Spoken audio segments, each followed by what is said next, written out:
This week, I am going to talk about the 8 things that I learned from my mom's death. Really, 8 things that I want people to know about life and death, because it's not just about death, it's about life, who lives on, and the messages and lessons that we can get and that we need to know, frankly. And anything that I can help you with through having gone through the process, which honestly was unexpected in many ways, even though anticipated because she had been sick for very long. But it was a rough last 6 weeks, and I didn't think it was going to be. And so I like to reflect, and I reflected on this, and I thought these are things that need to be shared. And in particular, one, which I'll leave as the last one because it's the most profound and it's really what's going to drive me for the rest of my life, that I want everyone to know. And not that everybody's going to hear the message or receive it, but it's so important if you want to live a happier life. So, I'll just share briefly. My mom died on June 16th. She had been in hospice for like 4 years. There was a period of a couple of months where she went off, but she went back on. And it was really a self inflicted pursuit of the rest of her life, starting when my dad died.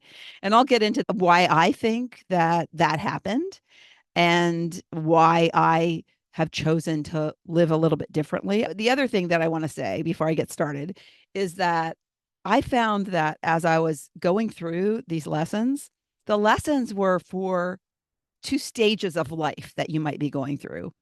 The first was looking at it from my perspective, where I am, where you're letting somebody go and what some of the lessons are in that process of letting someone go that you love very dearly.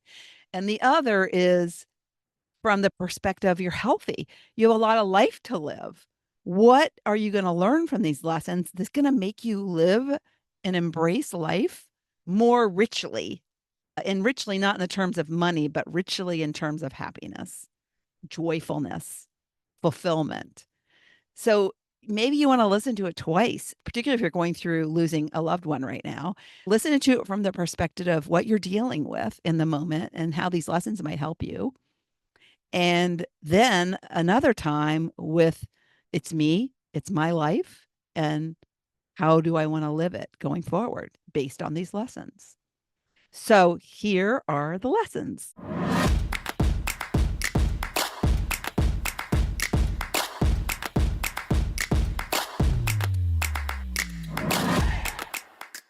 Before I get into the 8 lessons, I want to give you a quick background on my mom and my dad because this is important to the story and the lessons that I'm going to share with you.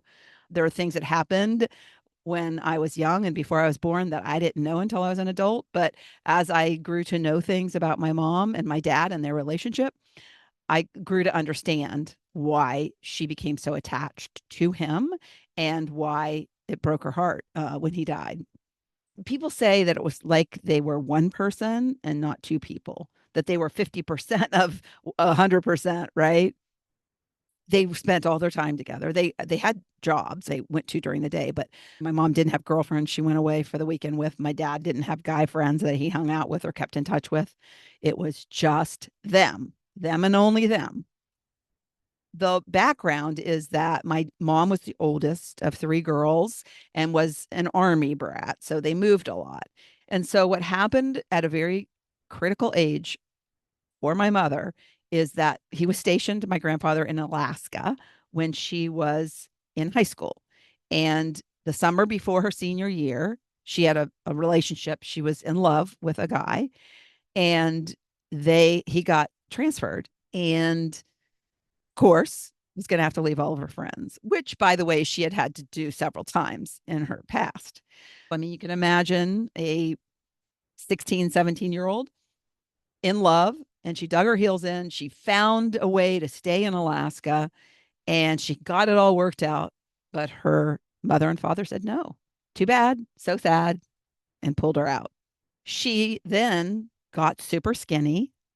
Guess what? Eating disorder, because what happens with eating disorders is that you do that because it's control.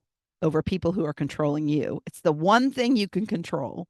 So I've read a lot about this. My mom had anorexia. She got so skinny, but it was because she didn't have any semblance of control in her life.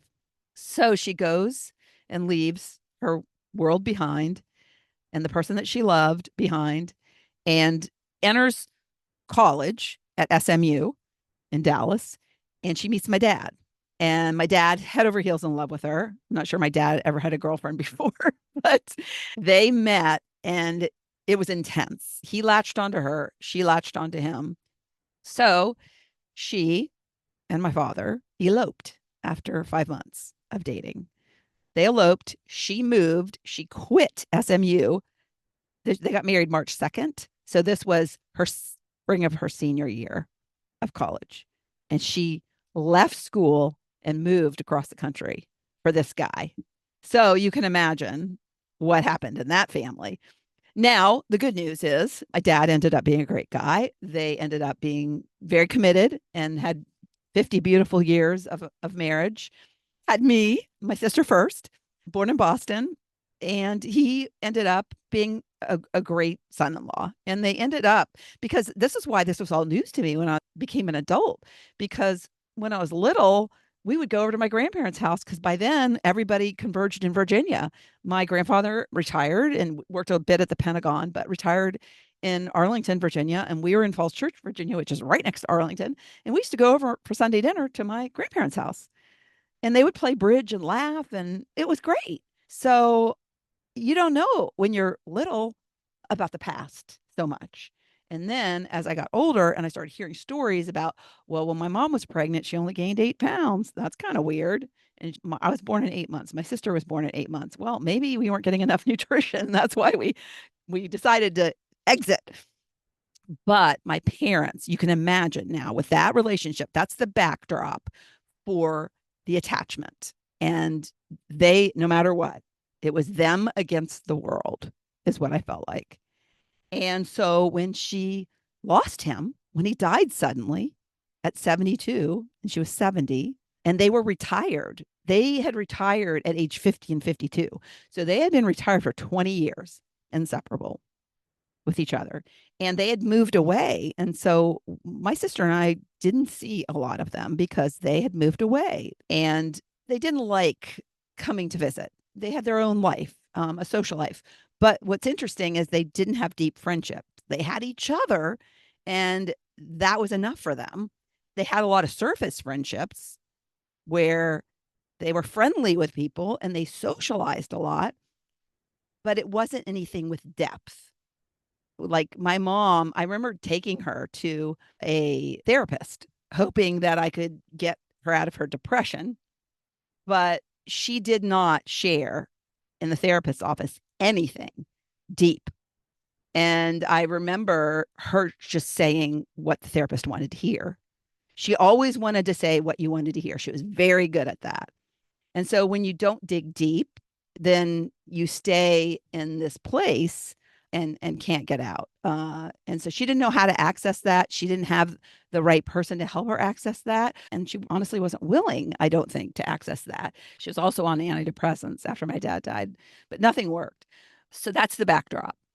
So the first lesson I want to share with you that I learned is that when you have a broken heart, you don't die fast. I used to always think because you see movies, The Notebook, right? You hear stories. Oh, my grandmother died and my grandfather died a month later. No, it is a long process and can be a long process. You can have a broken in a million pieces heart and live for 17 years and live a very horrible life. Her life, I believe, was a living hell, bedridden for the majority of it. And it was self inflicted. She had had a couple hip replacements and started drinking. And then, of course, that's what you do, right? There was alcoholism in her family. She was sad. I wasn't around her 24/7, nor was my sister. And then she ultimately fell and she couldn't walk again. So that put her in a wheelchair. And it just continued to digress from there. So if you know someone who is so attached to their partner, this is a warning. If it's your parent, this is a warning that having a broken heart, it's not an immediate death sentence. It can take years, but they have to want to live a better life. Number two, we are more connected than you think. I had no idea how my spirit's so connected to hers. I mean, I know that our spirits are connected energetically. I mean, I know that. I've learned it and I've helped women understand that. But when you're in it, you quickly forget it. And it's a very invisible thing. So it's not obvious. But this was so obvious in my face about how connected I am with her because I knew, I knew she was going to die.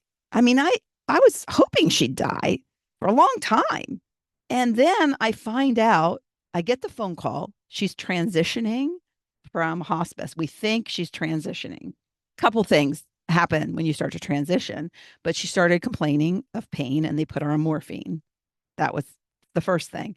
And the second thing is that her oxygen saturation rate was decreasing.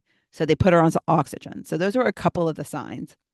What happened is I got the call she was transitioning on Friday. On that same day, I got two of my grandkids for the weekend because my youngest daughter and her husband were going on a trip out of town. So I was like, oh, yeah, she's transitioning. Finally, that's kind of more my thought process. I wake up Monday with a fever, had flu symptoms, aches and pains, body aches, couldn't really get out of bed. So my grandkids didn't get it. My daughter and her husband, who I had seen both when they dropped the kids off and when they picked the kids up, had hugged them. So that makes me think, okay, my immune system is depressed. And guess what happens? Your immune system gets compromised when you're in a stress situation. Stress is so sneaky and invisible.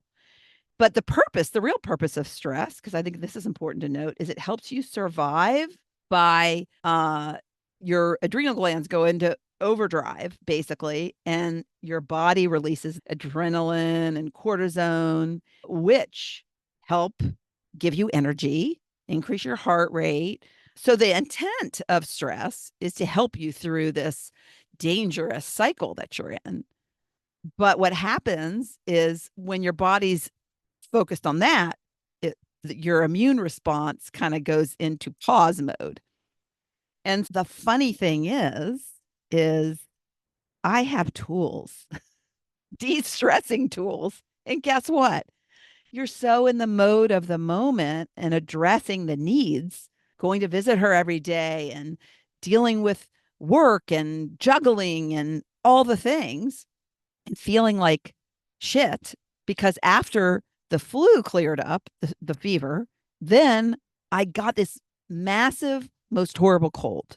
It was just the worst cold I've ever had. And I lost my voice. And so I think definitely that was all a result. I wonder if I would have been sick if my mom hadn't been dying, if I hadn't gotten that phone call. But the other thing that's weird, and this is a lesson embedded, because this lesson is all about how connected we are. And so energetically, she's dying. So guess what? I get sick. There's a little part of me that's dying too. That's the lesson here. A little part of me that's dying too. So I ignored all the tools, didn't meditate, didn't have any breath work. I should have signed up for a breath work session. And then I started to get a bad toothache. You're like, what? What's next? I'd just been for my cleaning less than 2 months ago, and they did x-rays. Everything was fine. But in my lower right jaw, like in my gum, when I pushed on my gum, now my tooth wasn't hurting and I could eat, but it was just this sensation. There's something, I don't know what it is. I never have tooth problems, jaw problems, gum problems. After about a week, I was like, I should get this looked at. So I called my dentist and I went in, and do you know what he told me? He told me, well, first of all, he said, do you grind your teeth at night? And I said, no, I don't never ground my teeth at night. And he said, well, I can't find anything wrong with you, but it's like you got this big bruise here. And I think your bruise is being caused, and thank God for good dentists. He goes, I think your bruise is being caused because you had this one little thing on your tooth. And if you're grinding, it's kind of a side to side motion. And I think you're getting that while you're grinding, it's causing a bruise. So he drilled and it didn't hurt. It was just like a little bit of zzz, and he just filed down that section that he thought might I mean, I think he was kind of guessing. But guess what? My jaw is fine now. It's fine now. It stopped hurting the next day. There was still a little tenderness there, but now it's fine. So it's crazy, right? It's crazy. I got so sick. I had lost my voice for more days than I have ever lost my voice. Still a little scratchy. And I guess I grounded my teeth. And think about it. When you are asleep, that's your subconscious takes over. So subconsciously, I was stressed. You can consciously believe you're not stressed, but you're still stressed. We're connected.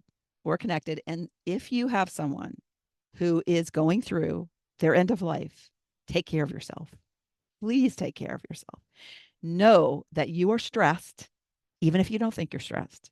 And please, please do the things. Take a bath. Epsom salt bath is great. Meditate. Just do one of those guided meditations. Journal about it. Do the things that get you into a more calm state. Deep breathing. That's what you need to do. Number 3, people at assisted living facilities do not understand the dying process. And I learned this from hospice. Obviously, I watched it, but it was through my conversations with hospice and me asking questions that I learned this. And it makes total sense if you think about it, because the people at the assisted living, many of them aren't actual nurses. They're more like caregivers. And many at the place that my mom was at are younger. The fact that they work in an assisted living place doesn't necessarily mean they've been through a death with someone. And what was happening towards the end was that my mom wasn't wanting to eat. I had these conversations with the hospice nurse. We're not feeding her anymore because people lose their ability to swallow when they're nearing their death. And there's more risk of them choking and suffocating on food. And my mom was fed, so she couldn't use her arms. So she was fed, and all of her food was processed like mush. So she would open her mouth. And just because somebody opens their mouth doesn't mean that they want the food necessarily. Somebody's putting a spoon in front of them, they're going to open their mouth because that's what they want her to do. And so she would pocket it. She would put the food over on the side of her mouth, and then it would sit there. And she got, terrible inside of her mouth. Her teeth were falling out. And so it was not good. But what the hospice person told me was that when people, if you think about it, when you're thinking about yourself, like Lori likes to eat. Lori couldn't go more than a few hours without food. So Lori probably wants food. So I'm thinking my mom is like me, right? The assisted living facility person is thinking, oh, and even if you're a nurse, you don't necessarily know about the end of life. So that's another key point. So they're just thinking, if it were me, I'd want this. So I'm going to give it to her. And I thought that was such a great perspective because they're not intentionally doing anything wrong. Because I had said to them, hospice doesn't want us to feed her. And then I'd go in the next day and they'd be like, well, we tried, we gave her a little food. She took a little food. And I'm like, no, you're not supposed to be feeding her. But I get it. I get it. So that's one thing to know is that everybody doesn't have the skills to do the right thing in the dying process. So hospice, they're a godsend, and they were my emotional support. So just want to give them a big shout out. Number 4, the actual dying process is a slow one.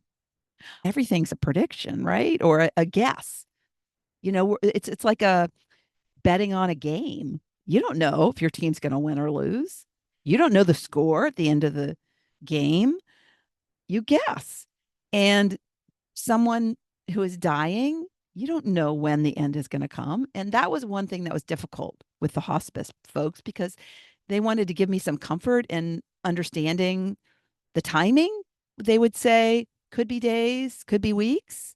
They weren't saying months, but we don't have a crystal ball and everybody is different. So the dying process is unique to the individual who is dying, and you can live without drinking water. Because I was Googling this. How long can a person live without water? Pretty much 3 days.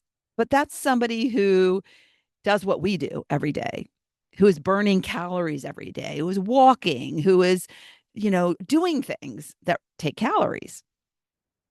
Someone who is bedridden can live for days because they're not using any calories. They don't need calories. I have a friend whose mother died recently, and she warned me right when it was near the end. I said, she hasn't had anything to drink for 3 days. I think it was about the 3 day period. And she said, my mom lived for 6 days after they stopped giving her fluids. We were still giving her morphine. We were still giving her oxygen. So she was comfortable. She slept the majority of the time. And in fact, the last like 3 days I saw her, she really wasn't cognizant. So she lived from the time she stopped getting fluids that I know of for sure, was 4 days, 4 days, I think. But I didn't know. I didn't know. It was almost 5 days because she died in the evening. So that is number four. The dying process is not a rapid one. And the other thing that I'll say to this, because I think this is another important thing to note on this topic, is that when you try to feed someone or give them fluids, when you know they're going to die very soon, you're interrupting the natural cycle of life. And you're not supposed to do that. You can actually do more harm than good by interrupting that cycle. Number five, this was the most gratifying lesson of everything, I think, was that I feared for so long that I would remember who she was the last 17 years, which was the exact opposite of what she was as a mother. I was so worried I would remember her as this bedridden invalid who didn't really communicate to me, who checked out of life. I wasn't enough. My kids weren't enough. Her grandkids weren't enough for her to engage in life. And that was not the mother. I mean, I felt very loved as a child. My mom was my best friend. She was such the role model for me and really made me the person I am. Very positive, a huge smile. I mean, I have her smile. Let's make lemonade out of lemons. That was what she always said.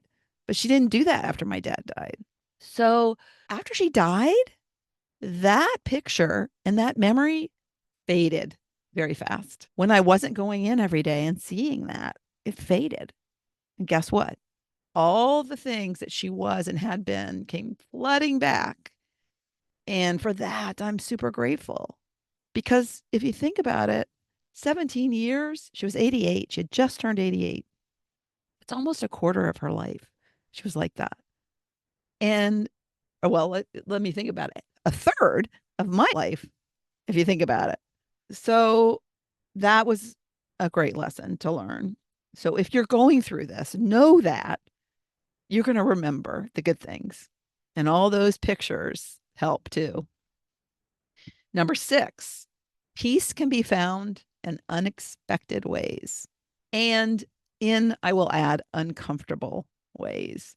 And what I mean by this lesson is what happened in the case of my mom dying is that my sister, who hasn't been a part of the picture, my sister hasn't come to visit. I can count on one hand how many times she's visited in the last 10 years and didn't communicate. My mom didn't communicate, right? So it's hard. It's hard.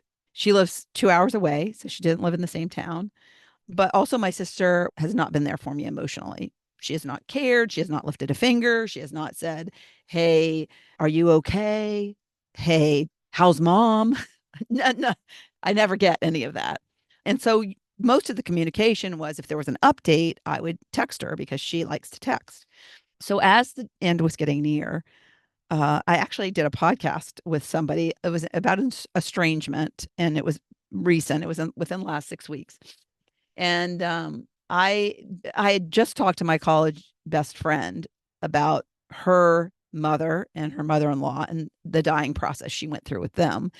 And it made me start to think about who my mom needs to connect with before she dies. Maybe she needs that connection with my sister.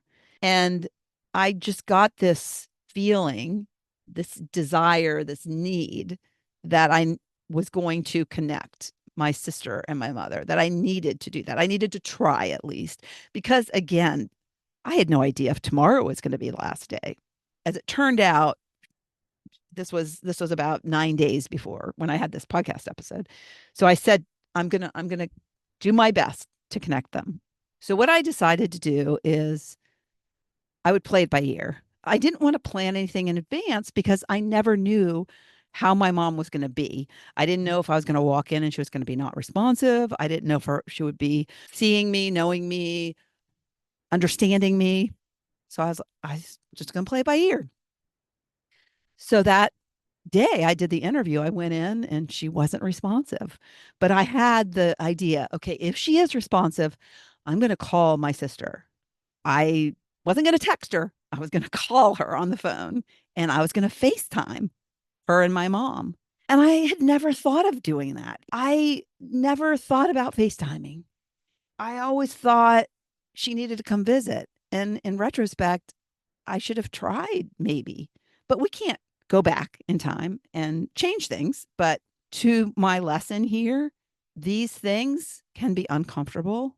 But when you do it for someone else, when you go that extra mile, and there's a reason, a bigger reason for that uncomfortable action, you, you can do it. You can do it. And it does matter. It does matter. So the next day I went in and it was a Saturday and her eyes were open. So I asked her, I said, Mom, do you want me to call her?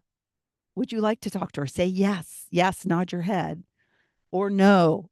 I was trying to get her to at least respond in the affirmative or in the negative. She didn't. But I knew that she knew who I was. I knew that she knew I was there. And I really knew she knew who I was talking about. And all of a sudden, I see a tear, clear as clear can be, formed in the corner of her right eye. So I interpreted that as a yes. I interpreted it as this is meaningful to me.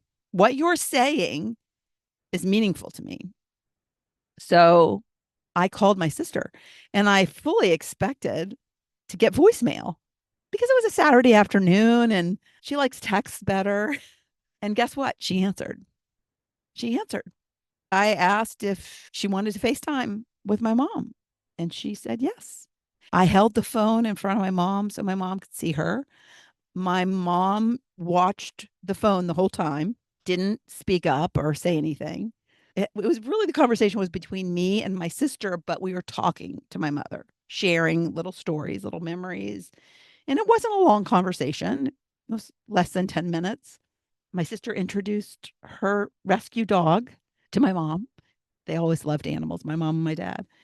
So it was a great opportunity to do something that was unexpected. I never expected to do that. I didn't have that thought until it was near the end. And it was uncomfortable.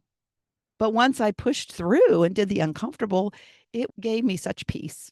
It gave me such peace to know that I had bridged that gap, that my mom had the opportunity to see her daughter before she died, and that my sister had that opportunity.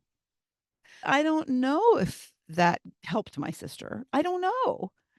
We haven't talked since. I might never know, and that's okay. But she said yes. She got on the phone. And so the lesson here is that peace can be found in the dying process for the living. That was a blessing. That was such a blessing to me, such a gift that I did not expect. I did not anticipate. In fact, I dreaded. Maybe I was concerned about rejection, but I just had a gut instinct that she needed that. And you can never be wrong when you go with your gut instinct. All right. So we're nearing the end. 7. This is important for all of us who are living. You can't second guess what could have been. I've a million times thought, how could it have been different the last 17 years? What could I have done to help her live a better life? What could I have done to get her out of that depression? What could I have done to make her want to live a beautiful life, a beautiful last 17 years? I believe she would have lived to 100. She was never sick. I stopped doing that because she's the one who chose to disconnect and to detach. She chose her path. At some point, we have to step away and let the people we love choose their way, even though we might not agree with their way. And maybe that's the way she needed to live the rest of her life for some lesson she needed. I don't understand it. I can't say that that makes sense to me, but you have to let go and you have to be okay with that. And you not only can't second guess what could have been in terms of you helping someone else navigate something in a different way, you have to be okay with the choices you've made in the past because we only have the future. Well, we really only have the now, but we can do better now for a better future. We can do better. If we still have our wits about us, if we still have our health about us, if we still have our physical abilities about us, we can change the direction of our ship. We don't have to keep going in the same direction. So I say, get on your own ship and direct it to where it's going to be the most fulfilling for you and happy for you, and let others do the same, even if it's a place that you wouldn't set your sail towards. So that's a lesson more for, I think, a life lesson versus a dying lesson. And number 8, the final thing and the most important message I want to leave you with today is sustained, permanent happiness will not come from an external source, a person. Isn't that a burden on someone to have them be your everything? That the sun rises and sets on them. And if they die, your life is going to be over. Oh, that's heavy. I wouldn't want to have that responsibility. I want my husband, if I go first, to live his best life and find happiness. So we have to adjust to when life pulls the rug out from under our feet. And it will. But you have to know what makes you happy inside that's not based on other material things or people. I love my kids. I love my grandkids. They make me super happy. They make me feel valuable when I'm around them. But I have to be happy on my own. They can't make me happy. I have to make me happy. And so that's the real message here. How do you make yourself happy when you're by yourself? If I'm looking at my husband and myself, one of us is going to go first. We came in separate. We lived for a long time without each other. And if you think that this person is your whole world, then you're in for a rude awakening one day. And if you put all your eggs in one basket, so to speak, and you think, I need this person to be happy, this person, once they're gone, well, that'll be the end of my happiness. Don't do that. Don't do that. Have a life other than that person. Do things with other people. The other thing, too, and this came up, a lot of women I work with, one of the things they want to do when they retire is to travel. But guess what? A lot of men, including my husband, doesn't really like to travel. He would have never gone to Thailand. Then they are like, well, now I can't enjoy retirement. Some even postpone retirement because, well, now my husband doesn't want to do it. So, gee, now I can't do what I wanted to do. F that. Find some friends who want to travel. There is no reason that you can't travel if you want to travel. You can't do the things you want to do because you can only find happiness for the things that make you happy. I don't know what my mom limited herself from because of my dad and because my dad didn't want to do it. A lot, I'm sure. So you're not only in for a rude awakening when you lose that person, but you're having a rude awakening on the daily if you're not getting to do some of the things you want to do because of someone else. And so you, in order to be happy, you need to find out what it is that makes you happy. And again, it's not someone else. They can add to your happiness. They can make your life a little brighter. I know my husband's kind of funny and I like his jokes, but happiness has to be found in the things that I love that don't line up with him necessarily. I mean, he could spend from the minute he wakes up to when he goes to bed watching golf or college football. I'm like, now I want to watch competition reality shows. You don't want to watch those. So that's just a small example. So we are not identical to the people we love. And you can't spend your life so focused on someone else, something external to you, that your life ends when theirs does. You are in for a miserable rest of your life. And I don't want that for you. I don't want that for anyone. And I think that's why this lesson resonates the most with me because I do not want people to be like my mother and live out a quarter of their life the way she did. It's so sad. So, if some of this is resonating and you're thinking, oh my God, I'm a little guilty of that, then please, please sit with this and think about it and start to make some changes. And if you're avoiding retirement for that reason, please put in your papers tomorrow. All right, take care. Send me a message if this resonated. I'd love to hear from you.